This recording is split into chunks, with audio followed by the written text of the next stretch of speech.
Cette semaine, une célèbre et jolie chanteuse aux longs cheveux est revenue pour Télé Loisirs sur son ancienne histoire d'amour avec Gabriel Attal. Une relation qui remonte à leur adolescence. Ce mercredi 28 juin 2023 était une journée importante pour Joyce Jonathan, qui participait à une soirée événement pour l'association Je suis une femme et J'existe. Celle-ci milite pour en finir avec le clivage entre les hommes et les femmes pour créer un nouveau territoire d'égalité et de respect mutuel.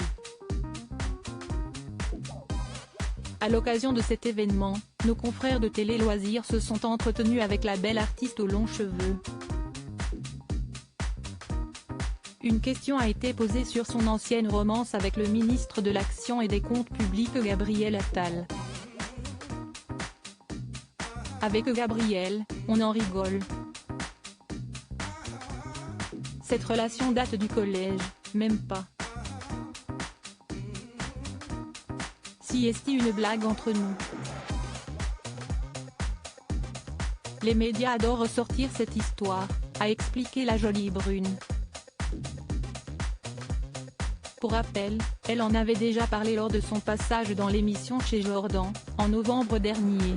Si est-il un amoureux d'enfance, une amourette de récréation. Absolument très sage. L'interprète de Je ne sais pas avait également profité de cet entretien pour féliciter le beau brun pour son parcours. Je suis hyper fière de lui. Il a toujours été très ambitieux et si est marrant parce que sur le yearbook, album de promotion, note de la rédaction, Gabriel avait mis une photo de lui en président. Il a toujours voulu faire de la politique. Moi je rêvais d'être chanteuse, j'avais déjà signé avec ma première maison de disques.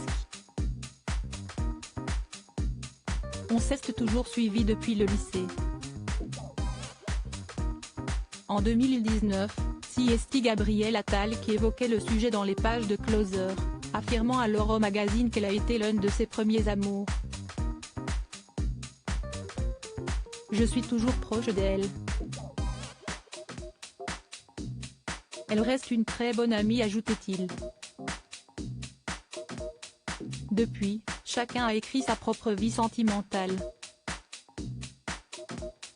Lui est tombé amoureux du président du groupe Renew au Parlement européen Stéphane Séjourné, qu'il avait rencontré lors d'une réunion de travail début 2015 au sein du ministère de l'économie, tandis qu'elle est devenue maman pour la première fois en novembre 2020, d'une petite fille prénommée Giulia dont le père est un Corse répondant au nom de Martial Paoli. Si est-il lors de l'édition du Festival de Cannes 2019 que le coup de foudre avait eu lieu. Tout le monde chantait autour du piano, je me suis approchée et quand j'ai vu qui était le pianiste, je me suis dit, mais il est pas mal, avait raconté Joyce Jonathan à 50 Inside sur TF1, lors d'un reportage dans lequel apparaissait son amoureux. La chanteuse a indéniablement une préférence pour les bruns.